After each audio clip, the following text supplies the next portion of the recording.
Next topic है आपका Britain. तो हमने देख लिया, जर्मनी देख लिया, इटली देख लिया, नेक्स्ट क्या है, ब्रिटेन है।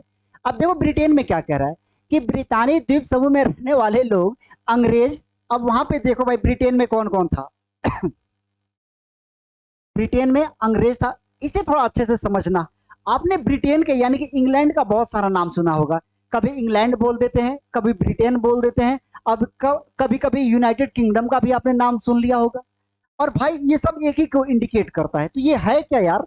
तो इसे हम इस टॉपिक में अच्छे से समझ लेंगे कि अलग अलग नाम क्यों पड़ा इसका, और अलग अलग नाम पड़ेगा तो उसका मतलब भी बदल जाएगा।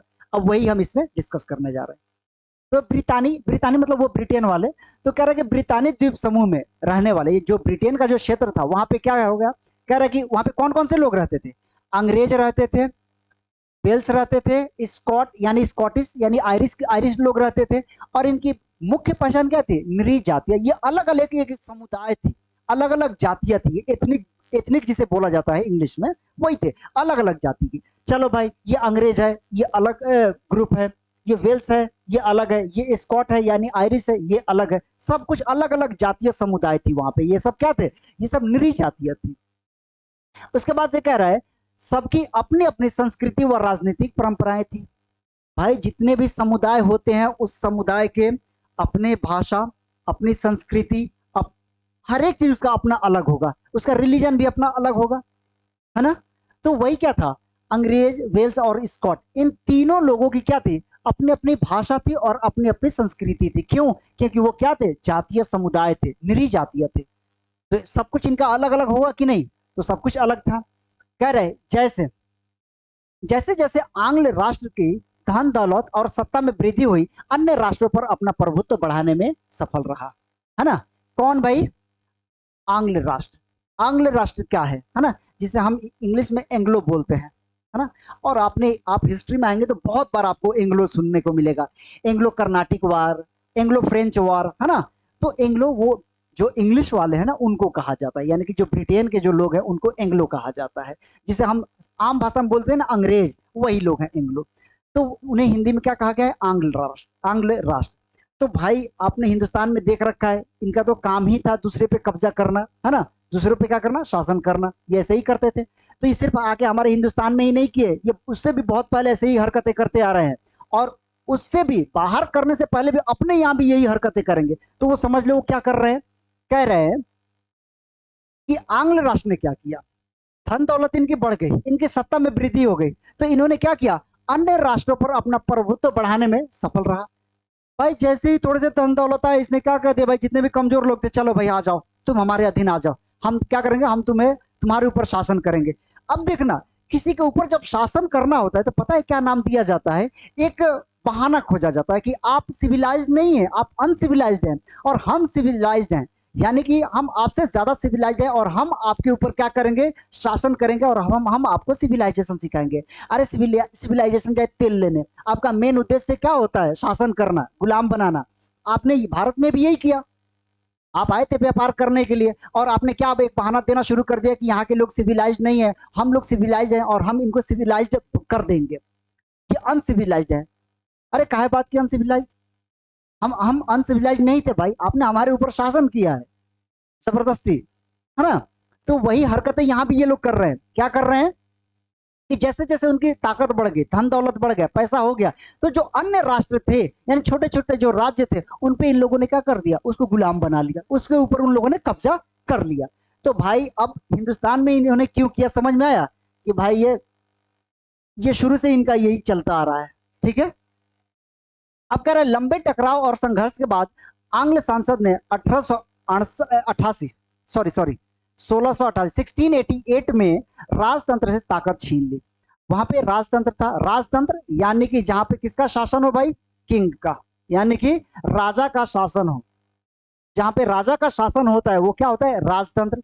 तो 1688 में यानी 1688 में क्या कर दिया, वहां पे राजतंत्र से ताकत छीन ली गई। और राजतंत्र से ताकत छीनने के बाद क्या हुआ, अब सारी ताकत इन लोगों के हाथों में आ गई। किनके हाथों में भाई, एंग्लो, ये जो एंग्लो है यानी आंग्ल आंग्ल लोग हैं, इनके हाथों में आ गई। अब जब आ गई तो ये क्या करेंगे, कह रहा है इस संसद के माध्यम से एक राष्ट्र राज्य का निर्माण हुआ जिसके केंद्र में इंग्लैंड था। लो भाई, बन गया इंग्लैंड। एक नाम क्लियर हो गया आपका। इंग्लैंड कहां से आया, कैसे आया? तो जितने भी एंग्लो लोग थे यानी कि आंग्ल लोग थे, इन लोगों ने क्या किया कि एक संसद बनाया और संसद के माध्यम से एक नए राष्ट्र राज्य का निर्माण किया। क्या किया? एक नए राष्ट्र राज्य का निर्माण कर दिया कि चलो हम क्या करते हैं, एक नया राष्ट्र बनाते हैं, एक नया राष्ट्र राज्य निर्माण करते हैं। अच्छा, एक बात मैं आप लोग को बता दूं, कभी कभी आप लोग कंफ्यूज हो रहे होंगे शायद कि ये राज्य क्यों आ जाता है, क्योंकि हम इंडिया में पढ़ते तो हमारे यहाँ पे स्टेट यानी हमारे यहाँ पे स्टेट यानी राज्य का मतलब एक किसी छोटे से राज्य को हम बोल देते हैं। लेकिन मैं आपको बता दूं, जब आप इंटरनेशनल लेवल पे पढ़ते हैं ना तो देश को भी राज्य कह दिया जाता है। अब अच्छे अच्छे बुक उठा के देख लीजिए, अगर हिंदी मीडियम का है तो उसमें राज्य लिख देगा, देश को राज्य से इंडिकेट कर देता है, तो कंफ्यूज नहीं होना है ना। तो राष्ट्र राज्य का निर्माण हो यानी कि एक देश की बात कर रहा है और जिसके केंद्र में क्या था, इंग्लैंड। चलो, इंग्लैंड उभर के आ गया पावरफुल कि हम क्या है भाई, हम सबसे ज्यादा पावरफुल है, हम सबके ऊपर क्या करेंगे, शासन करेंगे। ये काम किसने किया, इंग्लैंड ने किया और इंग्लैंड अब बन गया। ठीक, और किसने बनाया, ये आंग्ल लोगों ने क्या कर दिया, ऐसा किया, इंग्लैंड बना दिया और इंग्लैंड सबके केंद्र में था यानी कि सब कुछ वही मैनेज कर रहा था, यानी कि सबसे ज्यादा पावरफुल वही था। अब क्या कह रहा है, इंग्लैंड बन गया ना, इतना क्लियर। तो अब देखो, अब इंग्लैंड आ गया, अब आंग्ल खत्म, क्योंकि आंग्ल लोगों ने क्या बना दिया, इंग्लैंड। अब हम इंग्लैंड के नाम से पढ़ रहे हैं क्योंकि हमें तो इंग्लैंड मिल गया ना, अब इंग्लैंड से हम पढ़ रहे हैं। तो कह रहे इंग्लैंड तथा स्कॉटलैंड के बीच एक्ट ऑफ यूनियन, ध्यान रखना, एक्ट ऑफ यूनियन से United kingdom of great Britain का गठन हुआ। आ गया ग्रेट ब्रिटेन, दो नाम मिल गया आपको, एक मिला इंग्लैंड और दूसरा मिला ग्रेट ब्रिटेन, दो नाम क्लियर हो गया। तो वहां पे स्कॉटलैंड था, है ना, स्कॉटलैंड था यानी कि आयरिश लोगों का था, स्कॉटिश, है ना। तो क्या हुआ कि इंग्लैंड ने क्या कर दिया, स्कॉटलैंड के साथ क्या किया, एक एक्ट का एक यूनियन एक्ट बनाया, है ना। यूनियन मतलब क्या किया, यूनाइट, उनको एक बनाने की कोशिश किया। और कब हो रहा है, 1707 में। अगर आप थोड़ी सी हिस्ट्री में इंटरेस्टेड हैं तो आप कमेंट करके बताइए कि भारत में 1707 में किसकी डेथ हुई थी। थोड़ा सा मैं हिंट्स दे देता हूं, वो मुगल शासक था। थोड़ा सा मैं ये भी हिंट्स दे देता हूं कि वो बहुत ज्यादा डिस्प्यूटेड है, मतलब कि बहुत ज्यादा विवादों में वो रहता है और सबसे ज्यादा लोग आजकल उसी के ऊपर डिस्कशन करते हैं कि इसने क्या किया क्या नहीं किया, है ना। अगर आपको पता है तो कमेंट्स करके बताना कि 1707 में यानी 1707 में किसकी डेथ हुई थी, वो मुगल शासक था। ठीक है, आप पता करके बताइए। नेक्स्ट कह रहा है कि उन लोगों ने क्या किया, United kingdom of great Britain का निर्माण कर लिया, गठन कर लिया। इंग्लैंड पहले आया, इंग्लैंड ने क्या किया, स्कॉटलैंड के साथ क्या किया, एक एक्ट बनाया, यूनियन एक्ट, और उसके थ्रू क्या बन गया, अब ग्रेट ब्रिटेन बन गया। इतना कहानी खत्म, दो चीज मिल गया आपको, इंग्लैंड और ग्रेट ब्रिटेन। ठीक, अब आते हैं नेक्स्ट पेज पे।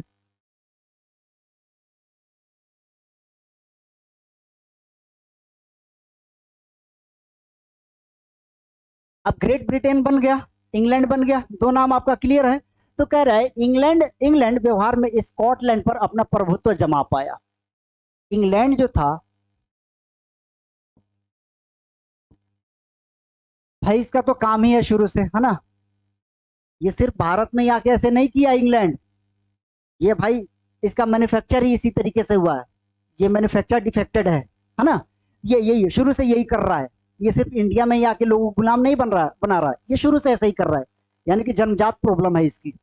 अब क्या कर रहा है इंग्लैंड, इसने ये व्यवहार में इंग्लैंड पर अपना प्रभुत्व जमा, सॉरी स्कॉटलैंड पर अपना प्रभुत्व जमा लिया। कौन, इंग्लैंड। भाई स्कॉटलैंड कमजोर था। अब आपको पता है, देखो ये मैं थियरी की बात नहीं कर रहा हूं, प्रैक्टिकल की बात कर रहा हूं, ध्यान रखना। कोई भी अगर पावरफुल है तो वो कमजोर का हमेशा क्या करेगा, शोषण करेगा। आप किसी और को छोड़ दो, आप अपने पड़ोसी को देख लो, अगर आपका पड़ोसी आपसे ज्यादा पावरफुल है तो आपका शोषण करेगा। अब आप कहेंगे सर ये तो गलत है ना, ठीक है गलत है, मैं कब कह रहा हूं कि सही है, लेकिन होता ऐसा ही है, ये प्रैक्टिकल है। अगर आप पावरफुल है ना तो आप अपने से कमजोर लोगों का शोषण करना शुरू कर देंगे। ये होता है, प्रैक्टिकल है, व्यवहारिक चीजें है, ये होते ही रहता है। ठीक, तो अब क्या हुआ कि इंग्लैंड ने स्कॉटलैंड पर अपना प्रभुत्व क्या कर लिया, जमा लिया। अब कह रहा है इस स्कॉटलैंड की साख, संस्कृति, राजनीतिक संस्थाओं को योजनाबद्ध तरीके से दबाया गया। यानी कि एक एक चीज क्या कर दिया गया, इंग्लैंड ने क्या किया, स्कॉटलैंड की एक एक चीज को योजनाबद्ध तरीके से खत्म किया, बर्बाद किया। देखो, राजनीति में जब पढ़ोगे ना, तो किसी को मारना होता है ना, या किसी को बर्बाद करना होता है, तो एक ही दिन में नहीं मारा जाता है, एक ही दिन में उसको खत्म नहीं किया जाता है। क्या किया जाता है, पहले उसके ऊपर आरोप लगाया जाता है, ब्लेम लगाया जाता है, उसको बदनाम किया जाता है, उसका इस तरीके से सोसाइटी में कर दिया जाता है कि वो लोगों में क्या हो जाए, एकदम से बदनाम हो जाए। और बदनाम जब हो जाए, उसके बाद से लोग आसानी से मार देते हैं, अरे यार ये तो था ही ऐसे, हालांकि वो था ऐसा कुछ भी नहीं। अब वही काम इंग्लैंड कर रहा है, किसके साथ, स्कॉटलैंड के साथ। धीरे धीरे उन्होंने उसकी खास संस्कृति, उनकी स्पेशल अपनी संस्कृति थी, उनके संस्कृति को, है ना, उनके राजनीतिक संस्थानों को योजनाबद्ध तरीके से दबा दिया। भाई इस संस्कृति क्या जरूरत है, आप हमारे साथ है ना, इंग्लैंड के साथ है, इंग्लैंड ग्रेट ब्रिटेन के साथ है, ये इस संस्कृति कोई जरूरत नहीं, ये अच्छी नहीं है, ये अनसिविलाइज्ड है। आप हमारे साथ है ना, हम सिविलाइज्ड लोग हैं, तो हमारे संस्कृति का आप क्या कीजिए, कॉपी कीजिए। इस तरीके से हो रहा था। तो धीरे धीरे करके उनके संस्कृति को खत्म कर दिया गया। उनकी जो राजनीतिक संस्था थी, अरे भाई आप इंग्लैंड के साथ हैं, इंग्लैंड में सब कुछ है, शासन चलाने के लिए हर एक संस्था है, तो आपकी संस्था की क्या जरूरत है, उसे खत्म कर दो, इसी से काम चल जाएगा। इस तरीके से धीरे धीरे करके क्या कर दिया, स्कॉटलैंड को योजनाबद्ध तरीके से एकदम से खत्म कर दिया गया, दबा दिया गया। अब देखो, जब योजनाबद्ध तरीके से ये सब काम हो गया, तो आगे क्या हो रहा है, कह रहा है स्कॉटिश जब भी अपनी आजादी का प्रयास किए, दबा दिए गए। क्यों दबा दिए गए, क्योंकि भाई अब वो कमजोर हो चुके थे, वो अपना अस्तित्व अब खो चुके थे। क्यों, क्योंकि उन्होंने अपनी संस्कृति के लिए और राजनीतिक संस्थानों के लिए कभी लड़ाई नहीं लड़ी। ध्यान रखना, बात जब संस्कृति पे आ जाए, सभ्यता पे आ जाए, तो लड़ना पड़ता है आपको। कोई दबाए, कोई संस्कृति आपके संस्कृति पे उंगली उठाए, है ना, तो उसके लिए लड़ना पड़ता है। लेकिन स्कॉटलैंड ने क्या किया, लड़ाई किया ही नहीं, वो सब कुछ ऐसे सरेंडर करते गया, और सरेंडर करते करते इतना कमजोर हो गया कि जब वो अपनी आजादी के लिए प्रयास किया, तो उसके प्रयास को बड़ी आसानी से क्या कर दिया गया, दबा दिया गया। क्यों, आपके पास कोई ना कोई संगठन है, ना कोई राजनीतिक संस्था है, हर एक चीज आपका क्या कर लिया गया, छीन लिया गया। इस तरीके से आपको कमजोर कर दिया गया, और कमजोर करके क्या कर दिया गया, बिल्कुल मतलब कि अपंग बना दिया गया है, मजबूर कर दिया गया एकदम से। कहते ना कि जिस तरीके से अपंग लोग होते हैं, वैसे बना दिया गया था स्कॉटलैंड को। अब देखो क्या करा, अब ये तो शुरुआत थी उनकी, आगे देखो क्या होता है उनके साथ। कह रहे कि उनको अपनी भाषा बोलने या राष्ट्रीय पोशाक पहनने की मनाही थी, कि भाई आप क्या नहीं कर सकते हैं, आप अपनी राष्ट्रीय पोशाक नहीं पहन सकते हैं, आप अपनी भाषा भी नहीं बोल सकते हैं। ठीक,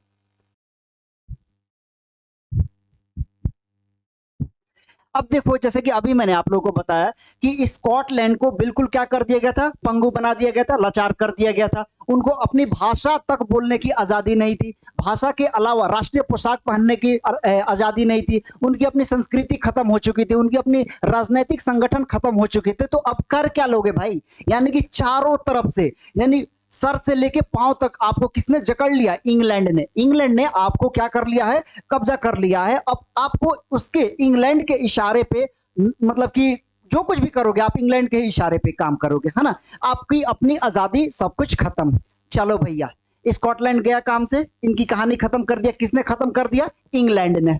ठीक, अब देखो आगे क्या हो रहा है, कि कह रहा है कि बहुत सारे लोगों को अपना वतन छोड़ने पर मजबूर किया गया।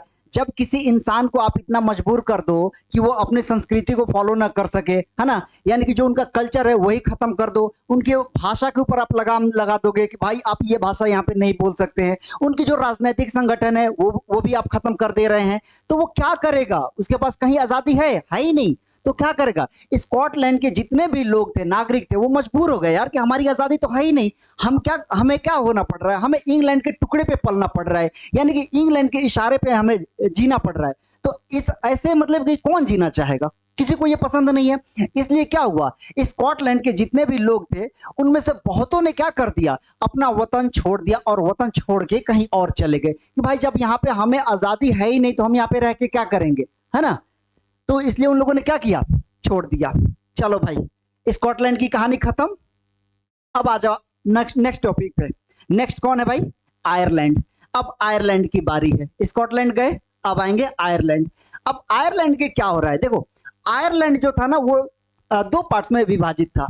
यानी कि आयरलैंड, यहाँ पे जगह टेरिटरी तो एक ही है, लेकिन वहां के लोग, आयरलैंड में रहने वाले लोग दो ग्रुप में विभाजित थे। कौन कौन से, कैथोलिक और प्रोटेस्टेंट।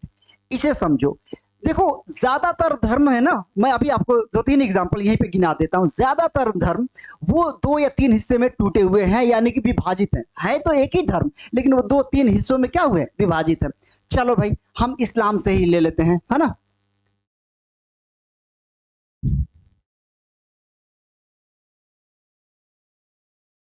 जिन्होंने भी इस्लाम के बारे में थोड़ा सा भी पढ़ा होगा, जैसे कि थोड़ा मोड़ा मैंने भी पढ़ा इस्लाम के बारे में, तो यहाँ पे इस्लाम जो होता है वो क्या हुआ है, दो पार्ट में टूट जाता है।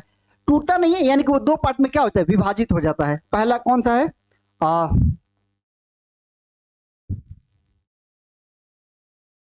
सुन्नी होता है, और दूसरा होता है शिया। यानी कि सुन्नी और शिया, ये इस्लाम दो पार्ट में टूट जाता है। ठीक, वहीं पे आ जाओ, तो आ जाओ आप जैनिज्म में। जैनिज्म भी क्या हो जा, क्या होगा ये भी दो पार्ट में टूटेगा। किसमें,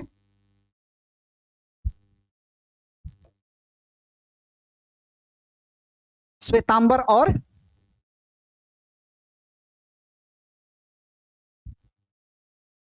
दिगंबर, है ना। श्वेतांबर हो गया और दिगंबर हो गया, है ना। चलो इसमें हम डिटेल में नहीं जाएंगे कि इनका काम क्या है, बस हमें एग्जाम्पल देखना है।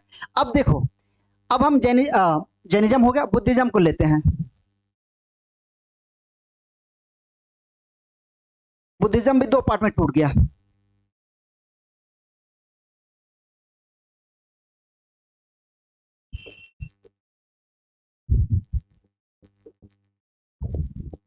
देखो भाई, इस्लाम जो था ये भी दो पार्ट में है, एक हो गया सुन्नी, दूसरा हो गया शिया। यहाँ पे जैनिज्म में आ जाइए, जैनिज्म में क्या होगा, श्वेतांबर मिल गया और दिगंबर मिल गया, ये भी दो पार्ट में मिल गया। फिर आइए बुद्धिज्म, बुद्धिज्म में भी क्या हो रहा है, हीनयान और महायान। देख रहे हो, ज्यादातर रिलीजन जो है ना वो दो दो पार्ट में टूट गए हैं। अब वहीं पे आप सनातन धर्म की बात करेंगे तो इसमें भी बहुत सारे सेक्ट हैं, है ना। इसमें दो से ज्यादा है, बहुत सारे हैं। अब वही मैं एग्जाम्पल के थ्रू समझा रहा था कि जितने भी रिलीजन है वो सब क्या हुए, मतलब कि मैं जितनी की भी बात नहीं करूंगा, लेकिन ज्यादातर रिलीजन है ना वो दो पार्ट में क्या हो गए हैं, टूट जाते हैं। यानी कि कुछ लोग होते हैं कि पुराने नियमों को मानेंगे, कुछ लोग क्या करते हैं, पुराने नियमों के साथ साथ कुछ नए नियम भी एड ऑन करा लेते हैं या एड ऑन कर देते हैं, तो वो क्या होता है, वो दो ग्रुप में विभाजित हो जाते हैं। वैसे ही जो क्रिश्चियन होते हैं वो दो पार्ट में टूटे हुए हैं। वो कौन कौन से हैं, एक कैथोलिक है और दूसरा प्रोटेस्टेंट। हालांकि दोनों का जो अपनी जो पूजा वगैरह करना या फिर रिलीजियस जो भी उनका काम है वो कहाँ पे होता है, चर्च में ही होता है। ये दोनों क्या है, क्रिश्चियन ही है, लेकिन दोनों ये लोग दोनों एक ही धर्म के हैं, लेकिन दो पार्ट में यानी कि दो ग्रुप में बट गए हैं। इतना क्लियर। हालांकि इंग्लैंड में जो थे ना वो भी क्रिश्चियन ही थे, है ना। तो अब देखो क्या कह रहा है, आयरलैंड की अब बारी आ रही। तो आयरलैंड में क्या हो रहा है कि अंग्रेजों ने आयरलैंड में प्रोटेस्टेंट धर्म मानने वालों को बहुसंख्यक कैथोलिक पर प्रभुत्व बढ़ाने में सहायता दी। इन लोगों की संख्या क्या थी भाई, ये ज्यादा थे, ये बहुत ज्यादा थे। कौन से ज्यादा थे, कैथोलिक। और ये प्रोटेस्टेंट जो थे ना ये क्या थे, बहुत कम थे, ये लेस थे। कह रहा है कि अंग्रेजों ने आयरलैंड में, अंग्रेज किसको कह रहा है, इंग्लैंड वालों की बात कर रहा है, तो कह रहा है अंग्रेजों ने आयरलैंड में प्रोटेस्टेंट धर्म मानने वालों को बहुसंख्यक कैथोलिक पर प्रभुत्व बढ़ाने में सहायता दी। इन लोगों के कहा कि चलो भैया ऐसा करो कि इनके ऊपर कब्जा करो, इनके ऊपर तुम आ, बोला इनसे कि आप क्या करो, इनके ऊपर अधिकार करो, हम आपके साथ हैं। पीछे से तो है ही, हम आपको सपोर्ट कर रहे हैं, है ना। हम पीछे से आपको सपोर्ट कर रहे हैं, आप क्या कर लो, कैथोलिक लोगों को मतलब कि उनके ऊपर आप क्या कर लो कि अधिकार कर लो, उनको अपने अंडर में ले लो।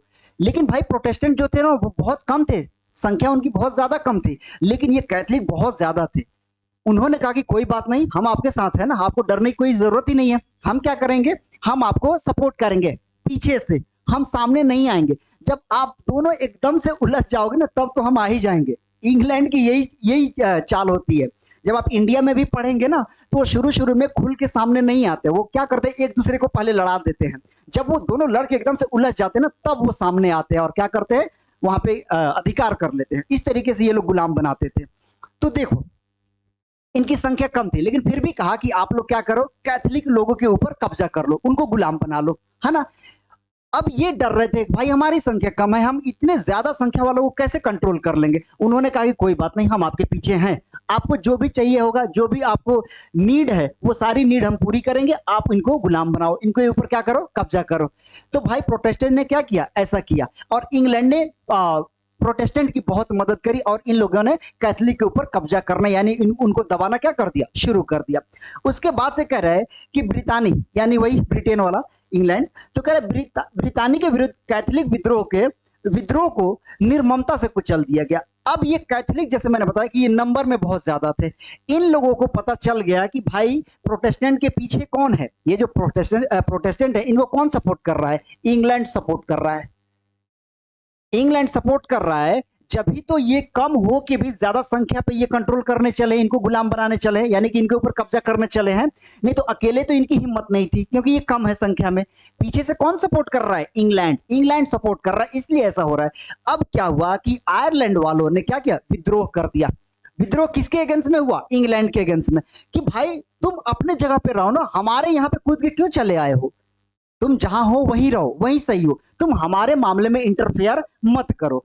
लेकिन हो क्या रहा है कि फिर भी ये इंटरफेयर कर रहा है, क्यों, क्योंकि इसको क्या करना है, गुलाम बनाना है, कब्जा करना है आपके ऊपर, इसलिए ये सब कर रहा है। लेकिन जब इन लोगों ने, कैथलिक लोगों ने प्रोटेस्ट किया, मूवमेंट चलाया, आंदोलन किया, किसके अगेंस्ट में, इंग्लैंड के अगेंस्ट में, कि इंग्लैंड गलत कर रहा है हमारे साथ, उसके खिलाफ आंदोलन करो, है ना। लेकिन जो उनका आंदोलन हुआ, उनका विद्रोह हुआ, उस विद्रोह को निर्ममता से कुचल दिया गया। निर्ममता मतलब कि बहुत ही, मतलब कि क्रूशियल तरीके से, एकदम कहते हैं अत्याचार करके, मार के, दबा के, पीट के, जैसे भी हो, इस तरीके से उनको क्या कर दिया गया, कुचल दिया गया। इनका विद्रोह भी खत्म हो गया। अब कह रहा है 1801 में आयरलैंड को बलपूर्वक यूनाइटेड किंगडम में शामिल कर लिया गया। चलो भाई, एक और नया नाम आपको मिल गया यहाँ पे, एक मिनट, ये मिला आपको नया नाम, यूनाइटेड किंगडम मिल गया आपको, यूके, यूनाइटेड किंगडम, ठीक है। 1801 में, 1801 में क्या हो रहा है कि आयरलैंड को भी बलपूर्वक क्यों काम किया जा रहा है, क्योंकि कहानी इनकी यहां से शुरू हुई थी और यहां पे इनकी कहानी खत्म हो गई थी, है ना। इंग्लैंड ने इनको भी क्या कर लिया, जबरदस्ती इनके ऊपर कब्जा कर लिया, इनको अपने अंडर में ले लिया, है ना। अब क्या कह रहा है, तो वही तो कह रहा है कि जब सब कुछ इनको अपने अंडर में ले लिया, तो आयरलैंड को बलपूर्वक यानी कि जबरदस्ती क्या किया, यूनाइटेड किंगडम में शामिल कर लिया। चलो भाई, इनकी भी कहानी खत्म। अब ये यूनाइटेड किंगडम है, कहां चले गए, अपना अस्तित्व खो दिया, आयरलैंड जो है अपना अस्तित्व खो दिया। अब वो क्या बन गया, अब वो यूनाइटेड किंगडम का मेंबर बन गया, ठीक। दो लोगों की कहानी खत्म, किसके, स्कॉटलैंड और आयरलैंड, इन दो लोगों की कहानी खत्म। ये सब किसके पार्ट बन गए, इंग्लैंड के, हाँ। अब ये बने तो ये यूके के मेंबर बन गए, यानी कि यूनाइटेड किंगडम, ठीक। इतना आप लोगों को समझ में आ रहा होगा। अगर समझ में आया है तो हम नेक्स्ट पेज पे चलते हैं।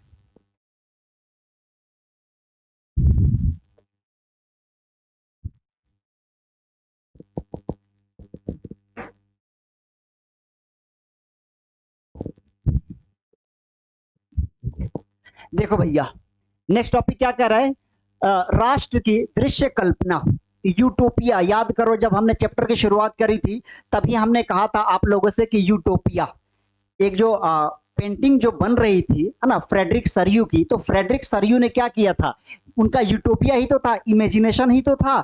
वो इमेजिनेशन के थ्रू दिखा रहे थे कि स्टैचू ऑफ लिबर्टी को जो भी पार कर रहा है, भगवान वहां से, यानी कि जो जीसस है, गॉड है, वो उनको क्या कर रहे हैं, खुश हो रहे हैं, यानी कि उनको अपना ब्लेस दे रहे हैं, आशीर्वाद दे रहे हैं कि तुम अपने अधिकारों के लिए लड़ो। इस तरीके से एक पेंटिंग बना के दिखाया गया था। फिर वही यहाँ पे आपका टॉपिक है कि राष्ट्र की दृश्य कल्पना, यानी कि राष्ट्र जो है उसको किस तरीके से यूटोपिया में, उनका जो यूटोपिया है यानी कि उनका इमेजिनेशन है, उसमें राष्ट्र को कैसे दिखाया जा रहा है ना, कैसे कल्पना की जा रही है, वो देखते हैं इसमें, इस टॉपिक में। यानी कि जो कल्पना करी जाएगी, यानी कि इमेजिनेशन किया जाएगा, यूटोपिया। कह रहा है देश को कुछ यूं चित्रित किया गया जैसे कोई व्यक्ति हो। अब देश न रह के उसे किसी इंसान के फॉर्म में दिखाया गया कि भाई आप क्या करेंगे, ये हम एक सिंबल दिखाएगा ना, कि ये सिंबल है और इसी सिंबल के थ्रू हम क्या करेंगे, अपने देश को रिप्रेजेंट करेंगे। यानी कि अब किस रूप में दिखाया जा रहा है देश को? मैप तो है ही, उस देश का नक्शा तो है ही, उसका मैप है ही, लेकिन अब मैप के अलावा क्या किया जा रहा है? उसको एक मतलब कि इंसान के रूप में, इंसान के जैसा शक्ल बना के दिखाया जा रहा है। वही कह रहा है, देश को कुछ यूं चित्रित किया गया जैसे वह कोई व्यक्ति हो, यानी कि वो सिर्फ कंट्री कंट्री ना रह के क्या दिख रहा है? जैसे वो किसी व्यक्ति की तरह दिख रहा था। ठीक, यहाँ पे देखिए, व्यक्ति की तरह दिख रहा है। ठीक है, अब वो कौन सा व्यक्ति आगे क्लियर होगा। कह रहा उस समय राष्ट्र को नारी भेष दिया जाता था। नारी भेष, आप लोगों को क्लियर हो गया होगा कि कहीं भी नारी का भेष क्यों दिया जा रहा था, क्योंकि मैंने पहले बता दिया था कि फीमेल पे क्या होता है कि अत्याचार होता है, लेकिन वो अत्याचार तभी तक होता है जब तक उसको बर्दाश्त कर रही है। लेकिन फीमेल एक बार अपने अधिकारों के लिए लड़ने की जब शुरुआत करती है ना, तो वो तब तक लड़ते रहती है जब तक उसका अपना अधिकार न मिल जाए। कहने के लिए हम कह देते हैं कि फीमेल क्या होती है, बहुत कमजोर होती है। नहीं, ये आपकी गलत फहमी है। आपको लगता है कि फीमेल बहुत कमजोर होती है, लेकिन होती नहीं है। वो जब तक चीजों को बर्दाश्त कर रही है, जब अपने अधिकार के लिए लड़ना शुरू कर देगी ना, तो वो तब तक लड़ेगी जब तक कि उसको अपना अधिकार न मिल जाए। यानी कि बहुत मतलब कि पावरफुल जज्बा है, हौसला है उसके पास। इसीलिए क्या किया जा रहा है, देश को नारी के भेष में दिखाया गया है। अब कह रहे नारी की छवि राष्ट्र का रूपक बन गई, यानी कि अब कहीं भी राष्ट्र को दिखाना है तो हम क्या करेंगे, एक कोई किसी लेडी का हम क्या कर देंगे, चित्र बना देंगे और दिखा देंगे। अब बताओ, इंडिया में आ जाओ, क्या इंडिया में आपके साथ ऐसे नहीं हो रहा है क्या? बिल्कुल हो रहा है। इंडिया में हम क्या करते हैं, भारत माता, ये हमने क्या कर लिया है, हमने भी, ये हमारा भी तो क्या है, एक यूटोपिया है। कभी अगर टाइम मिला तो मैं इस टॉपिक पे एक लेक्चर लेके आऊंगा कि भारत माता मतलब इनकी शुरुआत कैसे हो रही है, कब हो रही है। बहुत से लोग जो है भारत माता चिल्लाते रहते हैं, लेकिन उनको पता भी नहीं होगा कि ये भारत माता की शुरुआत कब हो रही है ना। एक मैं लेक्चर लेके आऊंगा इस पे। तो इंडिया में क्या होता है, सिंबल हमने क्या बना लिया है, भारत माता, यानी वो भी फीमेल ही है ना, मेल तो नहीं है, ये भी फीमेल है। तो भारत माता हमने क्या कर लिया है, सिंबल बना लिया है। तो वैसे ही क्या किया गया, हर एक जगह अब नारी की छवि राष्ट्र का रूपक बन गई, है ना। यानी किसी भी राष्ट्र को रिप्रेजेंट करना हो तो एक लेडी के फॉर्म में उसको दिखा दिया जाता है। जैसे इंडिया में देख लो, भारत माता का नहीं दिखाते हम लोग, क्या करते हैं कि भारत का एक नक्शा रहेगा और उसमें एक फीमेल को हम दिखा देंगे, वो क्या करेंगी कि हाथों में झंडा लेके दिखाया जाता है उनको, है ना। तो वो उनको हमने क्या मान लिया, उनको हम भारत माता मान लिए हैं। तो वो हमने भी क्या कर दिया है, फीमेल के रूप में अपने देश को क्या कर दिया, रिप्रेजेंट किया है। क्लियर। अब क्या कह रहा है, अब कुछ सिंबल है जिसको हम देखते हैं कि ये जितने भी सिंबल हैं उससे क्या इंडिकेशन मिलता है, यानी कि क्या हमें मैसेज मिलता है। कह रहा है कि लाल टोपी या टूटी हुई जंजीर स्वतंत्रता का प्रतीक बन गया। अब देश को फीमेल के रूप में तो दिखाया ही जा रहा था, लेकिन इसके साथ साथ अब हो क्या रहा है कि लाल टोपी, यहां पे देखिए, एक मिनट, लाल टोपी, ये रहा लाल टोपी, और ये क्या कह रहा है, टूटी जंजीर। ये जंजीर जो है वो टूटी हुई है, ये किस चीज की प्रतीक है, स्वतंत्रता का। यानी कि जिसके पास लाल टोपी है, यानी कि उसने क्या कर दिया कि अपनी स्लेवरी की जिंदगी यानी कि गुलामी की जिंदगी को छोड़ दिया है, अपने अधिकारों को के लिए लड़ा है, और लड़ के उसने क्या कर दिया, गुलामी की जिंदगी छोड़ के, और वो अब आजाद हो गया है, अब वो गुलाम नहीं रहा है। ठीक है, तो लाल टोपी इसी चीज को इंडिकेट करता है, यानी आजादी की, यानी कि गुलामी की जिंदगी से इसे क्या मिल गई, मतलब कि स्वतंत्रता मिल गई, ये फ्री हो गया। और जब जंजीर टूट रहा है तो आपको पता ही है, बेड़ी को तोड़ दो, है ना। तो टूटी हुई जंजीर आजादी की प्रतीक है। कोई भी अगर गुलाम है, वो जब तक क्या करता है कि अपने अधिकारों के लिए नहीं लड़ेगा, तो सामने वाला तो हमेशा उसको गुलाम बना के रखना पसंद करेगा ही करेगा। क्योंकि मैंने पहले भी बताया था कि जो पावरफुल होता है वो कमजोर लोगों का क्या करेगा, हमेशा उनका हनन करेगा, उनका शोषण करेगा, है ना। तो वही जंजीर, तो आपके ऊपर जो भी जंजीर है उस जंजीर को क्या कर दो, तोड़ दो। जब आप जंजीर को तोड़ दोगे तो क्या कर दोगे, आजादी मिल जाएगी, आप आजाद हो जाओगे। ठीक है, तो लाल टोपी और टूटी हुई जंजीर ये किस चीज की सिंबल है, आजादी की, यानी कि आप क्या हो गए, आजाद हो गए। क्लियर। चलो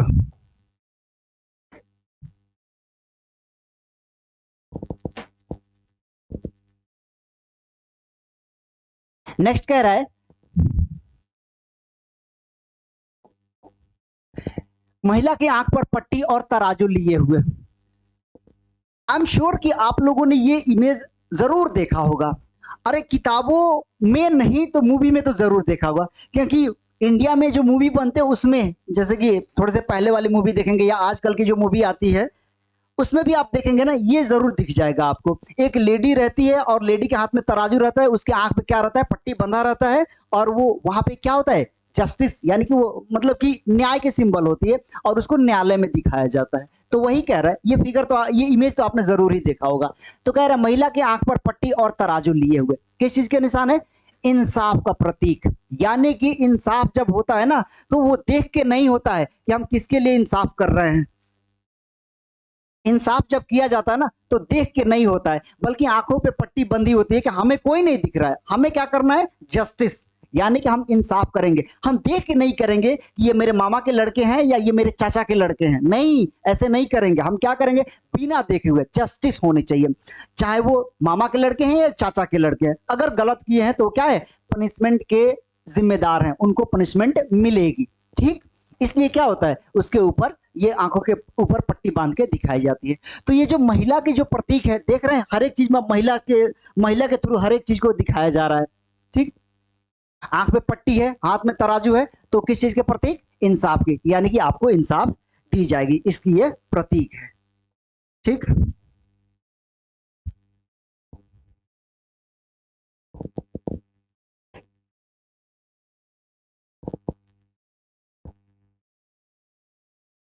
चलो भाई, हमने बहुत पढ़ लिया है, फ्रांस फ्रांस फ्रांस, शुरुआत भी किया था फ्रांस से, फिर लास्ट में भी फ्रांस आ गया। कह रहा है फ्रांस में उसे ईसाई नाम मरियान दिया गया।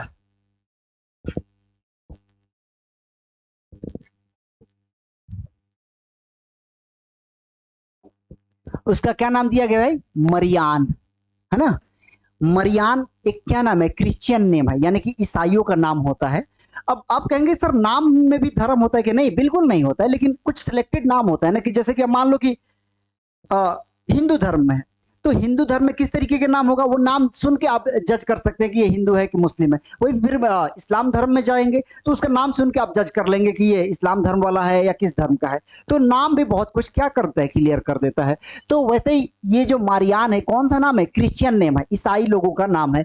तो फ्रांस में जो फीमेल को दिखाया गया है, यानी कि जो सिंबल के रूप में जिस फीमेल को दिखाया गया है, उसका नाम क्या है, मारियान। और मारियान क्या है भाई, ये ईसाई नाम है। और वहां पे जिस फीमेल को उन लोगों ने सिंबल बनाया अपने देश के लिए कि हमारा देश क्या है, एक फीमेल के रूप में दिखाया, जैसे हमने भारत माता के रूप में दिखाया है, वैसे उन लोगों ने, फ्रांस वालों ने किस रूप में दिखाया, मारियान के रूप में दिखाया। मारियान क्या है, एक लेडी है। मारियान कौन सा वर्ड है, एक क्रिश्चियन लोगों का वर्ड है ना। तो ये जो फीमेल है, यानी ये जो लेडी है, इनको जो दिखाया गया है फ्रांस में, देश को, ये अपने देश को प्रेजेंट कर रही है, फ्रांस को। हमारे यहाँ पे भारत में क्या होता है, हम किससे प्रेजेंट कर देते हैं, भारत माता से, कि हमारे देश का सिंबल क्या है, यानी हम भारत माता के थ्रू अपने देश को प्रेजेंट करते हैं।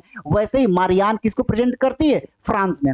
ठीक है, तो फ्रांस को ईसाई नाम मरियान के थ्रू फ्रांस को क्या किया जाता है, रिप्रेजेंट किया जाता है। वहां भी सिंबल किसकी है, लेडी की है। ठीक, यहाँ पे लिखा भी है, कह रहा है कि ये क्या है, एक पोस्टल टिकट है, यानी कि जो डाक टिकट होता है ना, वही है। कह रहा है कि 1850 में, 1850 का डाक टिकट, कह रहा है इसमें मारियान की तस्वीर बनाई गई है, जो फ्रांसीसी गणराज्य का प्रतिनिधित्व करती है। फ्रांसीसी गणराज्य यानी कि जो रिपब्लिक बना था, उसी को ये क्या करती है, प्रतिनिधित्व करती है ना। वहां भी फीमेल के थ्रू फ्रांस को दिखाया गया है। क्लियर, आ जाओ नेक्स्ट।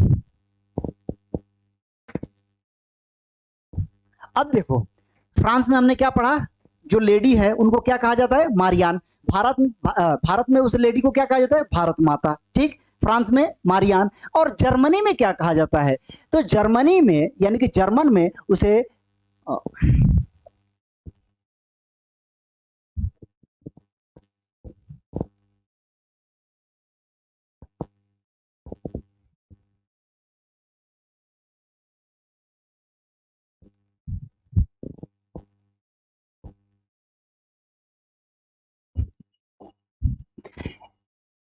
जर्मनी में, यानी कि जो जर्मन वाले हैं, वो अपने यहाँ पे उस लेडी को क्या कहते हैं, जर्मेनिया। ये भी क्या है, एक सिंबल है। जैसे भारत माता एक भारत के लिए सिंबल है, यानी कि भारत माता के थ्रू हम अपने देश को प्रेजेंट करते हैं, तो फ्रांस वाले किसके थ्रू करते हैं, मारियान के थ्रू। और जर्मनी वाले उसे जर्मेनिया कहते हैं। अब ये देखो, जर्मेनिया की तस्वीर है ना। कह रहा है कि ये जो तस्वीर जो है, ये जर्मेनिया है।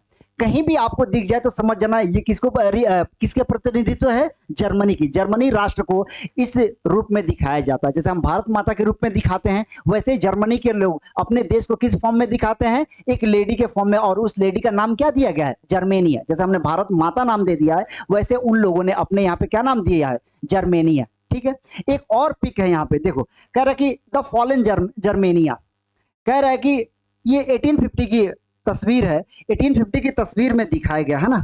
इस पिक्चर को देखना, यहाँ पे फॉलन है, यानी कि जो जर्मेनिया है वो क्या हुई है, गिर गई है, यानी कि हताश है, गिरी हुई है। यहाँ पे देखो जर्मेनिया को किस तरीके से दिखाया गया, यहाँ पे जो जर्मेनिया है इनको बिल्कुल एक हाथ में तलवार लिए, दूसरे हाथ में फ्लैग लिए हुए, यानी कि पावरफुल, हम लड़ने के लिए तैयार हैं, यानी कि सुरक्षा के लिए तैयार हैं। ठीक, और वहीं पे दूसरे पिक्चर में आप देखेंगे तो यहाँ पे देखिए, यानी कि जो उनका क्राउन है, मुकुट है, ये यहाँ पे है, उनका तलवार वगैरह सब यहाँ पे बिखरा हुआ है, और खुद ये क्या हुई है, गिर गई है। तो ये कौन सी पिक्चर है, द फॉलन जर्मेनिया, यानी कि जब जर्मेनिया गिर गई है तब की ये पिक्चर है ना। चलो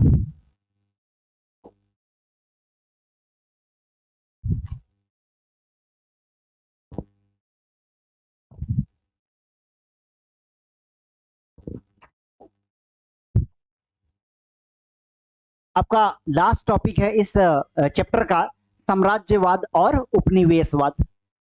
साम्राज्यवाद और उपनिवेशवाद, आई थिंक 10th क्लास के जो स्टूडेंट्स हैं कुछ ने नाम सुन रखा होगा और शायद बहुतों ने नहीं सुना होगा, क्योंकि ये थोड़ा सा टॉपिक जो है ना, ये थोड़ा सा एडवांस लेवल का हो जाता है, लेकिन फिर भी आपके बुक में है तो हम शॉर्ट में, बहुत शॉर्ट में इसे बहुत आसान शब्दों में हम समझ लेते हैं इसे। साम्राज्यवाद है ना, इसे हम क्या बोलते हैं, इंपेरियल।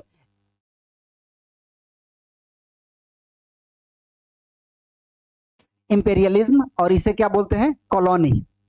कॉलोनी, और इंग्लिश में कॉलोनियलिज्म बोलते हैं, है ना, यानी कि इंपेरियलिज्म और कॉलोनियलिज्म। अब ये क्या होता है, साम्राज्यवाद और उपनिवेशवाद। पहले साम्राज्यवाद को समझते हैं, फिर हम उपनिवेशवाद पे आएंगे, एग्जाम्पल के थ्रू समझेंगे और अच्छे तरीके से समझेंगे। जब कोई शक्तिशाली देश या पावरफुल देश क्या करता है, अपने से कमजोर देशों के ऊपर अपने से कमजोर देशों के ऊपर अधिकार कर लेता है, कब्जा कर लेता है और उनका शोषण करने लगता है, तो जो देश ऐसा करता है उसे हम क्या कहते हैं, इंपीरियल कंट्री है, यानी कि वो कौन सा देश है, साम्राज्यवाद है, यानी कि साम्राज्यवादी देश है। क्लियर हुआ, साम्राज्यवादी,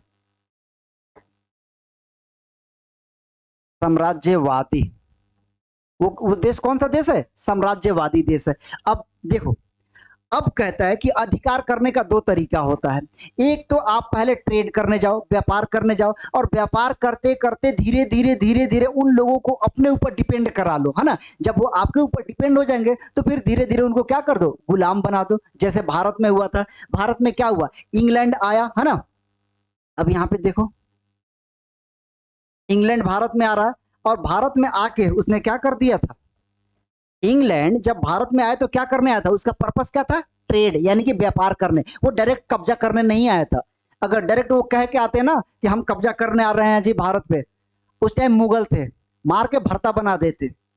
किस तरीके से आए थे, आप हिस्ट्री उठा के देखिए, आपको पता चल जाएगा। वो व्यापार करने के पर्पज से आ रहे हैं, और सिर्फ अंग्रेज ही नहीं आए थे, वहां पे 4 कंट्री जो थे ना वो आए थे, वो और भी कंट्री थे, लेकिन मेनली हमें 4 ही पढ़ना होता है। ये 4 लोग आए थे हमारे यहाँ पे व्यापार करने। वो कौन कौन सा है, पुर्तगाल है, डच है, इंग्लैंड है, फ्रांस है, ये मेन 4 है ना। अब देखो क्या हुआ, तो कोई भी शक्तिशाली देश जब अपने से कमजोर देशों पे क्या करता है, अधिकार कर लेता है, तो वो देश कौन सा देश कहलाता है, साम्राज्यवादी देश। इतना क्लियर। अब अधिकार 2 तरीके से किया जाएगा, एक आप व्यापार करने जाएंगे और व्यापार करते करते धीरे धीरे उस देश को अपने ऊपर डिपेंड करा लेंगे, तो वो क्या हो जाएगा, बिल्कुल आप पे डिपेंड हो जाएगा, और इस तरीके से क्या हो जाएगा, आपको गुलाम बना लेगा, यानी आपको आपके ऊपर अधिकार कर लेगा। तो एक पहला तरीका ये होगा। दूसरा तरीका ये है कि जब जब मैं जानता हूं कि ये बिल्कुल कमजोर देश है, तो मुझे व्यापार करने की, ये नौटंकी करने की क्या जरूरत है, तुरंत क्या करो, उनके ऊपर कब्जा कर लो। दूसरा तरीका ये हो गया। तो ये तरीका बहुत कम अपनाया जाता है, क्योंकि कोई भी ऐसा देश नहीं है जो एकदम से सर झुका के बैठा है कि आइए आप हमारे ऊपर शासन कीजिए, ऐसा नहीं होता है ना। तो आपको क्या करना पड़ेगा, व्यापार कीजिए, और व्यापार करते करते धीरे धीरे उसको गुलाम बना लीजिए। लेकिन तरीका 2 है, कि आप या तो डायरेक्ट उसको क्या कर लीजिए, गुलाम बना लीजिए, या फिर धीरे धीरे व्यापार करते करते उसको अपने ऊपर डिपेंड करा लीजिए और तब उसको आप गुलाम बना लीजिए। तो वो क्या हो जाएगा, जब आपका गुलाम बन गया, आप उसके मालिक बन गए, तो आप क्या हो जाएंगे, आप हो जाएंगे साम्राज्यवादी देश। जैसे कि इंग्लैंड है, इंग्लैंड आया था भारत में, कहां पे, भारत में क्या करने आया था, व्यापार करने। तो व्यापार करने आया, लेकिन धीरे धीरे भारत को गुलाम नहीं बना दिया। 200 वर्षों तक, लगभग लगभग 200 वर्षों तक शासन किया है। तो क्या हुआ, तो इंग्लैंड हो गया साम्राज्यवादी देश। अब भारत को गुलाम बना दिया गया, तो भारत कौन सा देश हो गया, ये हो गया उपनिवेशवादी।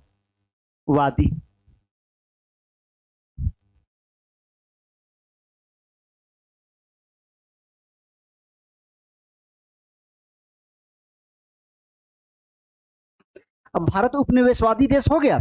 इंग्लैंड, यहां पे देखो साम्राज्यवादी देश है, साम्राज्यवादी देश कौन है, इंग्लैंड, और उपनिवेशवादी देश कौन है, भारत। यानी कि जो गुलाम, जो अधिकार करता है, जो पावरफुल होता है, जो अधिकार कर लेता है, उसे हम क्या कहते हैं, उसे हम साम्राज्यवादी देश कहते हैं। और जिसके ऊपर अधिकार हो जाता है, जो गुलाम बन जाता है, उसे हम क्या कहते हैं, उपनिवेशवादी। देख लो, इंग्लैंड ने हमें गुलाम बनाया था, हमारे ऊपर शासन किया था, तो इंग्लैंड क्या हो गया, साम्राज्यवादी देश। और हम लोग गुलाम बन गए थे, ये भारत क्या हो गया था, गुलाम बन गया था अंग्रेजों का, तो हम लोग क्या हो गए थे, उपनिवेशवादी।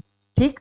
तो अब आप लोग को उपनिवेशवाद और साम्राज्यवाद समझ में आ गया होगा, है ना। यानी साम्राज्यवाद और उपनिवेशवाद, ये दो चीज आपका क्लियर हो गया कि साम्राज्यवाद किसे कहेंगे, या साम्राज्यवादी देश किसको कहेंगे, या उपनिवेशवाद या उपनिवेशवादी देश किसको कहेंगे, ये क्लियर हो गया होगा आप लोग का, है ना।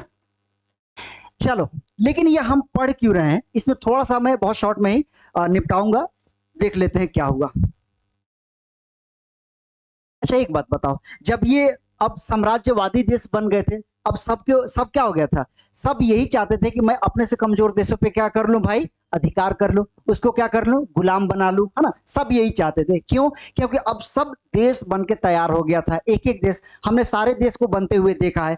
फ्रांस हमने देख लिया था, इटली हमने देख लिया था, जर्मनी हमने देख लिया था, फिर इंग्लैंड हमने देख लिया था। तो ये पहले इनकी कोई सीमा नहीं थी, है ना, कोई एक रूल नहीं था इनका, है ना, कोई एक तरीके का कल्चर नहीं था। लेकिन धीरे धीरे करके इनको राष्ट्र बनाया गया, एकीकरण किया गया। अब इटली कंप्लीट अपने आप में एक देश बन गया, ठीक है, जर्मनी अपने आप में एक देश बन गया, फ्रांस अपने आप में एक देश बन गया। तो इस तरीके से जितने भी टेरिटरी था, उनको कंप्लीट एक एक देश के रूप में बना दिया गया था, और वहां का शासक वहां पे क्या करने लगा था, शासन करने लगा था। इतना क्लियर। जब वो लोग शासन करने लगे, तो अब क्या हो रहा है, जब वो शासन कर रहे थे, तो अब उतने से पेट नहीं भर रहा है उनका भाई, वो भूखे हुए थे, किस चीज के लिए, कब्जा करने के लिए। तो वो एक एक पावरफुल जो है, वो अपने से कमजोर देश को गुलाम बनाना चाहता था, यानी कि अपना उपनिवेश बनाना चाहता था। वो तो खुद क्या था, साम्राज्य था उसका। और वो जो साम्राज्य था, वो किसी न किसी उपनिवेश की तलाश में रहता था। किसके तलाश में रहता था भाई, उपनिवेश की तलाश में रहता था। क्लियर। एक साम्राज्य दूसरे को उपनिवेश बनाने की ताक में रहता था। अब वही इंग्लैंड ने भारत में आके किया, ठीक। लेकिन क्या हो रहा है, एक्चुअली हम पढ़ रहे हैं यूरोप को, है ना, यूरोप पढ़ रहे हैं। तो ध्यान देना, इसमें हम इंडिया का कहीं जिक्र नहीं कर रहे हैं, वो तो एग्जाम्पल था इसलिए मैंने समझा दिया। यूरोप में क्या हो रहा है कि सभी देश अपने से कमजोर कमजोर देशों पे अधिकार करना चाहते हैं, यानी कि उसको अपना उपनिवेश बनाना चाहते थे। खुद तो साम्राज्यवादी थे, और वो क्या चाहते थे, उसको उपनिवेश बनाना चाहते थे। एक बात बताओ कि ये सब यूरोप में हो रहा है और सब यही चाहते थे, तो भाई लड़ाई होगी कि नहीं, फिर होगी। अभी तो हमने इतना लड़ाई पढ़ लिया कि क्या हो रहा है, कौन किसको मार रहा है, कौन किसको भगा रहा है। अभी थोड़ी सी शांति जैसे ही मिली थी, फिर क्या हुआ, धमाका शुरू भाई। किस लिए, व्यापार करने के लिए, उसको गुलाम बनाने के लिए, फिर से शुरू। तो यही परिणाम हुआ कि वो लोग एक देश दूसरे देशों को धीरे धीरे क्या करते गए, गुलाम बनाते गए, कब्जा करते गए। इस तरीके से बहुत शॉर्ट में मैं बता रहा हूं, ठीक है। तो करते करते उन लोगों ने क्या किया कि 1914 तक आते आते माहौल ऐसा बन गया कि पूरा विश्व जो है वो दो खेमे में बट गया, ठीक है, दो ग्रुप में बट गया। और ये दोनों ग्रुप आपस में लड़ने के लिए तैयार थे। जब वो लोग आपस में लड़ने के लिए तैयार थे, तो 1914 से लेकर 1918 तक, यानी कि 1914 टू 18 तक उन लोगों ने क्या किया, आपस में लड़ाई किया। और यही जो लड़ाई है, किस नाम से जाना जाता है, द फर्स्ट वर्ल्ड वार, यानी कि प्रथम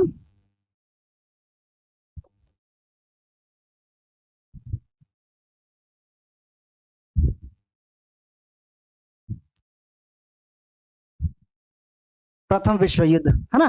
प्रथम विश्व युद्ध की शुरुआत हो गई, क्यों हुआ भाई? ये साम्राज्यवाद और उपनिवेशवाद के चक्कर में, है ना। 1914 से 1918 तक लड़ाई लड़ी गई, फर्स्ट वर्ल्ड वॉर हुआ, ठीक। 4 साल तक ये कंप्लीट लड़ाई अपने आप में चलती रही। और जो पूरा विश्व था, पूरे विश्व तो हम नहीं कहेंगे, लेकिन पूरे यूरोप को हम जरूर कह सकते हैं कि क्या हुआ, पूरा यूरोप जो था ना 2 खेमे में बट गया था। और ये जो 2 खेमे थे ना आपस में ही लड़ रहे थे। ये यूरोप के अंदर, ये सब भी यूरोप के अंदर ही चल रहा है, यूरोप से बाहर नहीं, सब कुछ यूरोप में ही हो रहा है। और वो आपस में क्या कर रहे हैं? लड़ रहे हैं, कट रहे हैं, मर रहे हैं। क्यों?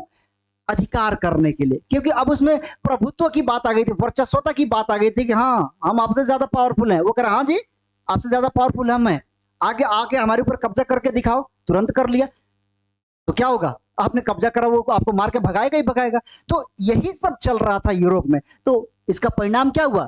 फाइनली परिणाम हुआ उसका द फर्स्ट वर्ल्ड वॉर, यानी कि प्रथम विश्व युद्ध की लड़ाई हुई, जिसे हम जिसे 1914 से 1918 तक टाइम पीरियड है। अब देखो क्या कह रहा है कि यूरोप जो था ना 2 खेमे में बट गया था, ठीक।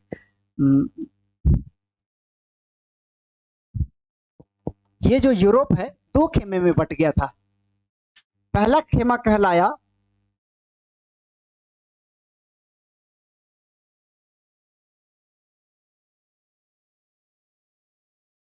मित्र राष्ट्र और दूसरा कहलाया धुरी धुरी राष्ट्र, है ना। पहला था मित्र राष्ट्र और दूसरा था धुरी राष्ट्र। 2 ग्रुप बन गया। इस मित्र राष्ट्र में कुछ कंट्री था और धुरी राष्ट्र में भी कुछ कंट्री थे। अब ये इसको मार रहा है और ये इसको मार रहा है, और यही क्या था? फर्स्ट वर्ल्ड वॉर था, ठीक है। तो आपका चैप्टर यहीं पे कंप्लीट होता है और होप कि आप लोगों को समझ में आया हो। कमेंट करके जरूर बताइएगा, क्योंकि आप कमेंट करेंगे तो हमें फीडबैक जरूर मिलेगा कि और कितना क्या और किस तरीके से मुझे पढ़ाना है, आप लोगों को समझ में आ रहा है या नहीं आ रहा है, ठीक है। तो प्लीज कमेंट जरूर कीजिएगा। आपका चैप्टर यहीं पे खत्म हो गया। फिर हम नेक्स्ट क्लास में आएंगे तो शुरुआत करेंगे कि भारत में राष्ट्रवाद का उदय। अब हम भारत में देखेंगे कि भारत में राष्ट्रवाद का उदय कैसे हुआ। बहुत मजा आएगा अगले चैप्टर में, ठीक है। तो यहीं पे हम खत्म करते हैं।